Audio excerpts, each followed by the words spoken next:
Astrologia Esotérica, de Alan Leo. Introdução. Provar-se-á, não sei quando ou onde, que a alma humana permanece, mesmo durante esta vida, em conexão indissolúvel com todas as naturezas imateriais do mundo espiritual e que, de modo recíproco, age sobre elas e delas recebe impressões. Immanuel Kant. Em tudo o que existe há dois lados, o espiritual e o material, o essencial e o formal. Vivemos num mundo de dualidades, através do qual alguma coisa sútil e indefinível está passando e fluindo continuamente como essência o princípio por detrás de todas as coisas que têm essa manifestação dupla. Isso pode ser exemplificado adequadamente por meio do contraste entre dia e noite, subdivididos novamente em aurora e ocaso do sol, meio-dia e meia-noite, quando as condições da Terra são completamente mudadas e invertidas. O único fator externo nesse caso é a rotação da Terra em torno do seu próprio eixo ante a luz do Sol. Mas o que causa a rotação e a influência distinta da aurora e do acaso? Primavera, verão, outono e inverno são 4 estações diferentes do ano, produzidas pela revolução anual da Terra em torno do Sol. Infância, juventude, maturidade e velhice são correspondências resultantes do nascimento, crescimento, decrepitude e morte. Mas porquê o nascimento e a morte? 1 milhão de fatos esotéricos não serão suficientes para responder a essas questões, pois elas tratam da nossa inquirição esotérica com relação àquele algo subtil e indefinível que é a essência e a causa de toda a manifestação. Há sempre um aspecto mais elevado e um menos elevado, um mais fino e um mais rudimentar da mesma substância, um abstrato e um concreto, uma causa passado e um efeito futuro em que tudo o que existe na natureza, e há 2 pontos de vista correspondentes pelos quais podemos estudá-la e conhecê-la.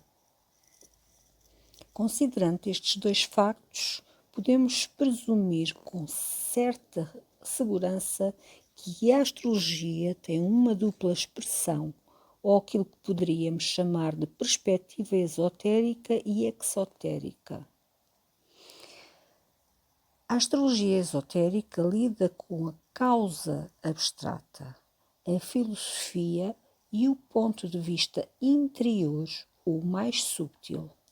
A astrologia exotérica, por sua vez, satisfaz com o efeito, a prática e a expressão concreta ou exterior, preferindo aquilo que é mais tangível e evidente ao especulativo e teórico. Para aqueles que têm opiniões radicais sobre esse tema, o lado esotérico para alguns e o esotérico para outros é o único digno de atenção. No entanto, para aqueles que têm mente ampla e não são tendenciosos, ambos os lados têm igual valor. Trata-se apenas de uma questão de preferência e o sábio compreende que um lado de uma história é válido até que o outro seja ouvido. Podemos definir a astrologia esotérica como aquele lado do tema que vê todo o fenómeno estelar do ponto de vista da unidade, enquanto principiamos o estudo da astrologia exotérica com a ótica da diversidade e da separação. O astrólogo esotérico entende que a expressão global da vida emana de uma única fonte, central e primeira, e assim procura compreender o tema do ponto de vista do um, fluindo para os muitos. No sistema solar, o Sol é o centro de tudo e o ponto de partida da sua filosofia, pois nele todas as coisas procedem do Sol, e é na vida solar que todas as coisas vivem, se movem e existem. Desse centro provêm as correntes vitais que passam através dos organismos materiais de cada coisa viva da Terra. Essa vida desce e sobe por meio de cada um dos 7 planetas e é transformada nesse processo para o uso das entidades em evolução e adaptada ao estágio que atingiram na escala de evolução. Os 7 planetas estão direta ou indiretamente ligados às 7 substâncias principais do corpo humano. O homem, tal como o conhecemos, compõe-se dos grandes elementos: fogo, ar, água, terra e éter. À frente de cada um deles há uma entidade viva e consciente, da qual a força vital, a consciência que fluem pelo elemento são emanações. No decorrer destes capítulos, vamos lidar com essas forças e substâncias do ponto de vista esotérico, ampliando as ideias associadas a elas nos estudos exotéricos, pois apesar desses elementos já serem conhecidos dos astrólogos há muitos séculos, o seu significado esotérico nunca foi plenamente revelado. No entanto, é nas 7 divisões primárias do zodíaco, fogo, ar, terra, água, cardinal, fixo e mutável, que o verdadeiro significado de cada horóscopo se baseia. Vamos estudar esses signos e os planetas, esforçando-nos para os entendermos melhor. Primeiros princípios. Quando tentamos explorar os mundos numênicos que estão por trás dos reinos exteriores dos fenómenos, uma vez que o espiritual está por trás do material, ou melhor, o precede, não temos outra escolha senão usar a linguagem e as expressões do mundo físico. Cada autor que buscou fazê-lo percebeu as limitações e reveses de que se reveste o assunto, pois é sempre difícil, até perigoso, tentar expressar em linguagem cotidiana pensamentos e ideias que em si transcendem o material e o comum. A vida dos reinos mais súteis fica disfarçada e mal compreendida quando assume formas concretas, e o escritor ou orador que trata desses temas geralmente percebe, com certo espanto, que acabou transmitindo um conceito bastante errôneo ao leitor ou ao buscador. Nem um nem o outro são totalmente culpados, nem cabe reclamar da incapacidade da linguagem. Quando lidamos com ideias grandiosas e complexas ou com pensamentos e sentimentos muito abstratos, parece haver sempre algo que se recusa, até ao fim, expressar-se plenamente em qualquer idioma à nossa disposição, algo que só pode ser apreendido e percebido por meio da verdadeira experiência pessoal. A emoção do amor numa amizade perfeita não pode ser explicada completamente pelas palavras mais eloquentes ou expressada plenamente pelos traços e ações mais bem proporcionados, apesar dessas coisas serem mutuamente recíprocas e movidas por um impulso espontâneo e harmonioso.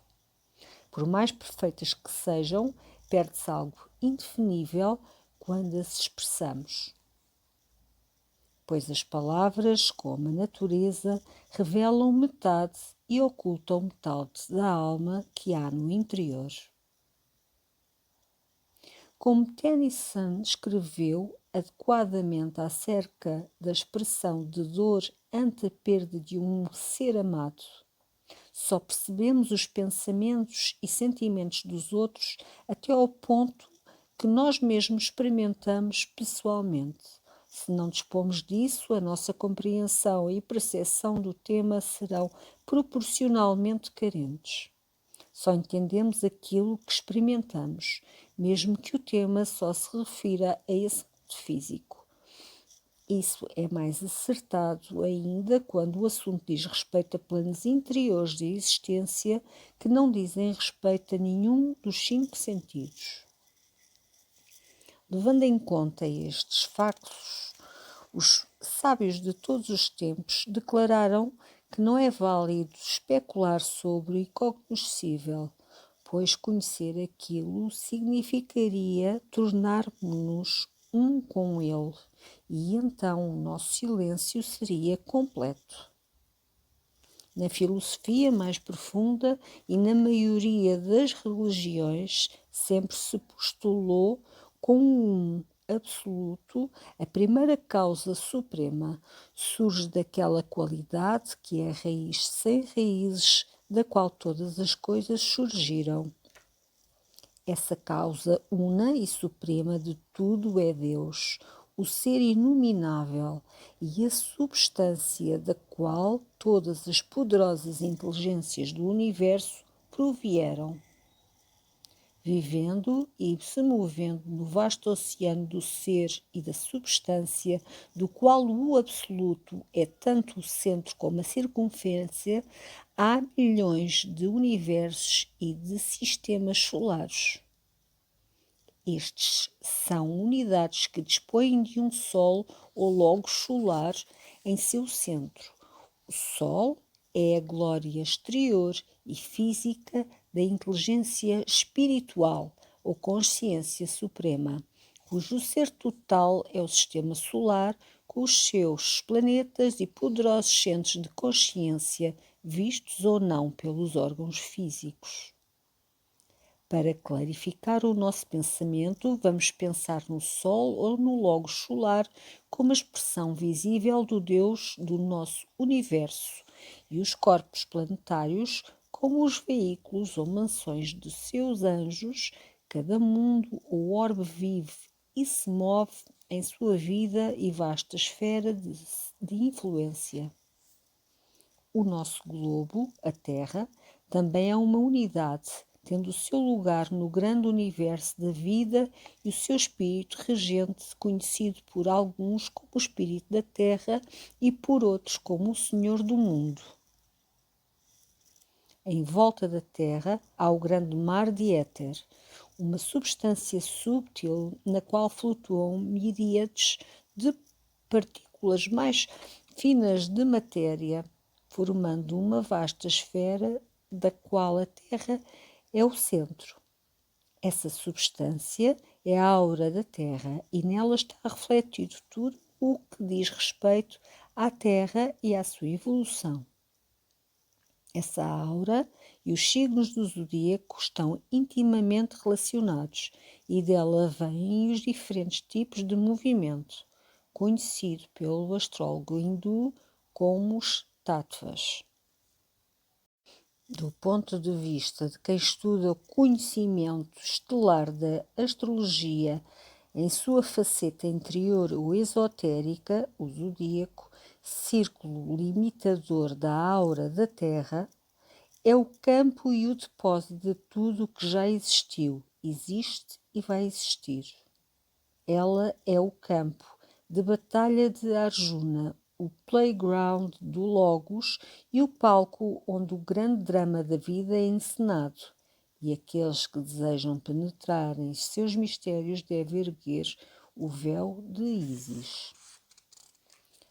Os planetas são os principais autores ou instrumentistas cujos movimentos no grande palco determinam o tema da orquestra, as cores cambiantes dos trajes e o ritmo organizado daqueles a quem se designou num papel.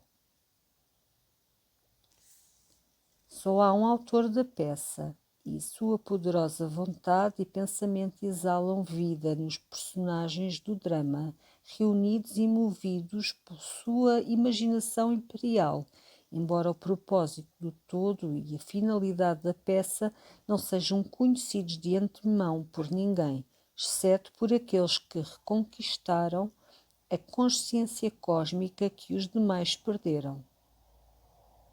Para produzir a divina comédia da vida universal, Deus envia de si certas corporificações espirituais de poder, amor e sabedoria.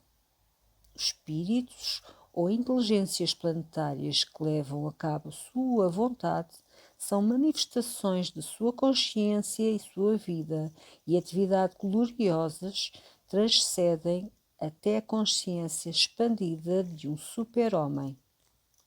Essas limitações ou centros de vida cósmica produzem certas energias vibratórias conhecidas como influências planetárias, onde cada vibração vitaliza e anima um departamento e reino específico da natureza, onde o qual o espírito planetário preside. Mas cada um exerce ainda uma subinfluência sobre os outros departamentos e reinos. Os gunas. Há apenas uma substância material no universo, a matéria primordial ou raiz. Dela, a vida una, pulsando em 3 ondas, envia seus 3 modos fundamentais de movimento: a estabilidade, a flexibilidade e a harmonia. Estes manifestam-se nos nossos sentidos como movimento rotatório, de translação e vibratório. Os extremos ou a ação excessiva sobre os nossos corpos da estabilidade ou resistência e da flexibilidade ou não resistência produzem dor, mas o seu equilíbrio ou harmonia causa prazer. Essas 3 grandes modificações da matéria, conhecidas há eras pelos filósofos hindus como os 3 gunas, tamas, rajas e sattvas, são equivalentes às 3 qualidades dos signos zodiacais, fixo, cardinal e mutável. Por combinação, esses 3 modificam-se novamente, produzindo 7 tipos de energia, 7 modos de movimento ou vibração que se expressam na matéria ou no lado formal do universo. No modo de vista da astrologia, são as 7 divisões abstratas e primárias dos signos do zodíaco, que conhecemos como as 3 quadruplicidades, cardinal, fixo e mutável, e as 4 triplicidades, fogo, terra, ar e água. Os tattvas. Os astrólogos hindus da antiguidade sintetizaram essas 4 triplicidades numa quinta que compreenderia a existência das 4 e das 3. É o éter mais elevado, a forma mais rarefeita de matéria, conhecido como o tattva akasha. Ele é potencialmente tríplice e com isso inclui tanto as quadruplicidades como as triplicidades.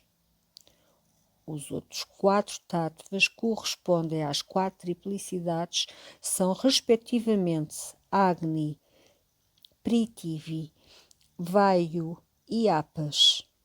E de acordo com os antigos astrólogos e sábios, o universo procede dos tattvas, dirige-se para os tattvas e desaparece nos tattvas. Shiva Gama. Os signos do zodíaco. Assim, cada signo do zodíaco representa, em primeiro lugar, um estado específico da matéria, em segundo, um modo característico de movimento, em terceiro, um tipo coordenado de consciência ou self. Esses 3 A matéria, o movimento e a consciência correspondem-se e estão em harmonia. Estão ligados à classificação fundamental, self and self, e a relação entre eles. A vida criativa procede do self e percorre os outros dois, e sobre este facto se baseiam todas as leis da astrologia. Os espíritos ou inteligências planetárias, por meio dos seus numerosos anjos ou agentes, exibindo os diversos estados de consciência, e os signos, em suas muitas combinações, exibem as formas da matéria em movimento na qual a consciência trabalha. Segue, portanto, que uma mudança na consciência produz uma mudança na forma e vice-versa. O senhor de todo o zodíaco, ou do Akasha, é Indra. Ele é o rei de todos os devas, os fulgurantes. Esses seres moldam as combinações de elementos e guiam as vibrações que atuam nas diversas condições da matéria correspondentes às divisões do zodíaco em porções diminutas, como os graus e suas frações.